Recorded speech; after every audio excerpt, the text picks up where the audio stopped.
পুনৰ বিতৰ্কত GMCH ৰোগীৰ গুলিবিদ্ধ মতলেব আলীৰ শৰীৰত আজিলৈকে সোমাই থাকিল গুলি GMCHৰ চিকিৎসাৰ অভাৱত জীৱন মৃত্যুৰ সৈতে যুঁজি আছে মতলেব আলী আজি এসপ্তাহে GMCHত ভৰ্তি হৈ থকা মতলেব আলীক অস্ত্ৰোপচাৰ কৰিব পৰা নাই চিকিৎসকে যোৱা 27 আগষ্টত ৰঙিয়াৰ জামৰ তলত সংঘটিত হৈছিল গুলীচালনাৰ ঘটনা বিকি পুৰুষোত্তমে সাইদুলক লক্ষ্য কৰি গুলিয়াবলৈ লওঁতে লক্ষ্যভ্ৰষ্ট হৈ গুলি লাগিছিল সাইদুলৰ সৈতে বাইকত গৈ থকা মতলেব আলীৰ দেহত সেয়ে নিশা গুলিবিদ্ধ মতলেব আলীৰ ঘৰত উপস্থিত হয় ন্যায্য অধিকাৰ সংগ্ৰাম পৰিষদৰ এটি দল ন্যায্য অধিকাৰ সংগ্ৰাম পৰিষদৰ দাবী চিকিৎসকে অতি সোনকালে অস্ত্ৰোপচাৰ কৰি গুলি উলিয়াবলৈ ব্যৱস্থা কৰক অন্যথা GMCHৰ বিৰুদ্ধে গণতান্ত্ৰিক আন্দোলন গঢ়ি তুলিব বুলি হকিয়াই দিয়ে দলটোৱে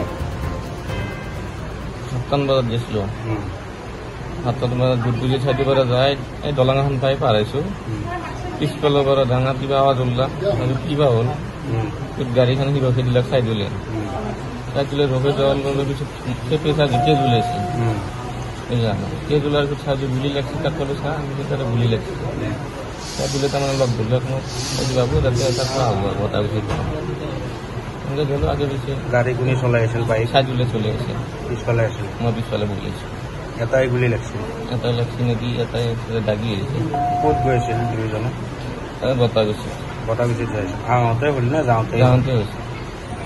আপোনাৰ নাম কি আপোনাৰ মতলেব আলী মানে আজি আমি এটা ঘটনাৰ কথা খবৰ পালোঁ যে আমাৰ মতলেব আলী নাম তেখেতক যিহেতু আজি 2 দিনৰ আগত তেখেত গুলিবিদ্ধ হৈছিলে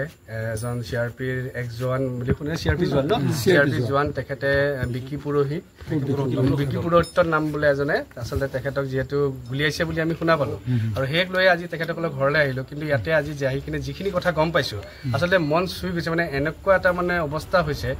মানে আজি তেখেতসকলৰ ঘৰৰ কামানি কৰা ল'ৰা সেইজন অকল এজন ল'ৰা আৰু তেখেতৰ কোনো ধৰণৰ কাম কাজ নাই মানে কোনো ঘৰখন চলাবলৈ কাৰণে কোনো ইয়া নাই আৰু তেনেকুৱা এটা পৰিৱেশত আজি যদি সেই ল'ৰাটো যদি ভগৱান ঈশ্বৰ আল্লাই নকৰক কিবা এটা হৈ গ'লে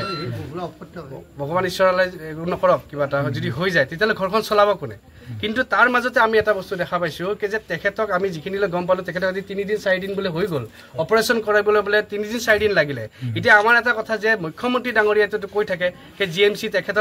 তেখেতৰ হাতত তেতিয়াহ'লে আজি 3 দিন 4 দিন GMC য'ত ডক্তৰৰ অভাৱ নাই য'ত আচলতে অস্ত্ৰোপচাৰৰ কোনো বস্তুৰ অভাৱ নাই তাত থকাৰ পিছতো 3 দিন 4 দিন সময় লাগে নেকি মানে অপাৰেশ্যন এটা কৰিবৰ কাৰণে আৰু এতিয়া আমি গম পাইছোঁ যে গুলি ওলাব পৰা নাই গুলিটো কিয় ওলাব পৰা নাই যদি ওলাব পৰা নাই আমাৰ কথাটো হৈছে যে মতলেব আলীক উচ্চ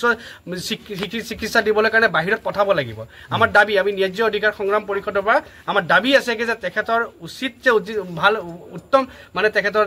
চিকিৎসা হওক চিকিৎসা কৰি কিনে এই ল'ৰাটোক আচলতে ঘৰলৈ ঘূৰাই দিয়ক আৰু দ্বিতীয় নম্বৰ আমাৰ দাবী আছে যে তেখেতৰ যি আজি তেখেতৰ পৰিয়ালৰ যে আজি অৱস্থা যিখিনি হৈছে কামানি কৰা ঘৰৰ ল'ৰা এজনহে মাত্ৰ সেইটো কাৰণে তেখেতৰ যেন আৰ্থিক অৱস্থা যিহেতু দুৰ্বল তেখেতৰ এটা যেন কিবা এটা সহায় যেন কৰি দিয়ে চৰকাৰে আৰু লগতে যে জোৱানৰ আচলতে যি জোৱানে এনেকুৱা ধৰণৰ কাম কৰিলে CRPৰ তেখেতৰ আচলতে সেই ইউনিফৰ্মযোৰ পিন্ধাৰ অধিকাৰ নাই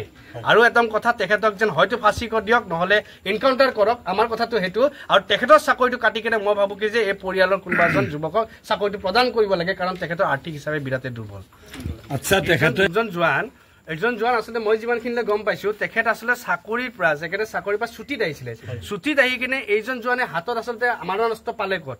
এইটো আচলতে ডাঙৰ কথা ক'ৰবাত না ক'ৰবাত এই মানুহজনৰ ক'ৰবাত উগ্ৰবাদীৰ লগত কিবা সম্পৰ্ক আছে নেকি আচলতে এইজনৰ লগত তদন্ত হ'ব লাগে কাৰণ এই জোৱানটোৰ ক'ৰবাত না ক'ৰবাত কোনোবা উগ্ৰবাদীৰ লগত কোনোবা না কোনোবা এটা কিবা লগত সংগঠনৰ লগত তাত কিবা এটা জড়িত থাকিব লাগিব তেখেতৰ যোনে মাৰণাস্ত্ৰ হাতত পাইছে আৰু তেখেতে ছুটীত আহি কিনে মাৰণাস্ত্ৰ লৈ কিনে তেখেতে যে গুলিয়াইছে তেখেতে হয়তো কিবা এটা বেলেগ পৰিকল্পনা আছিলে তেখেতে হয়তো ৰঙিয়া কিবা মানে এটা বেয়া পৰিৱেশ ইয়াতে যি ভাতৃত্ববোধৰ এটা পৰিৱেশ আছে এই কিবা বিনিষ্ট কৰা তেখেতে হয়তো কিবা এটা পৰিকল্পনা লৈছিল আমি যিখিনি এতিয়ালৈ ধৰিব পাৰিছোঁ সেইকাৰণে অকল তেখেতক চালান দিলে বা এৰেষ্ট কৰিলে নহয় ইয়াৰ ওপৰত আচলতে একদম জোৰদাৰ তদন্ত কৰিব লাগে ডিউটিৰ পৰা আহি কিনে তেখেতে কেনেকৈ হাতিয়াৰটো ক'ৰ পৰা পালে আৰু ক'ৰ পৰা ৰঙিয়াৰ পৰা সৰু খানৰ ৰিপৰ্ট নিউজ ডেইলি আছাম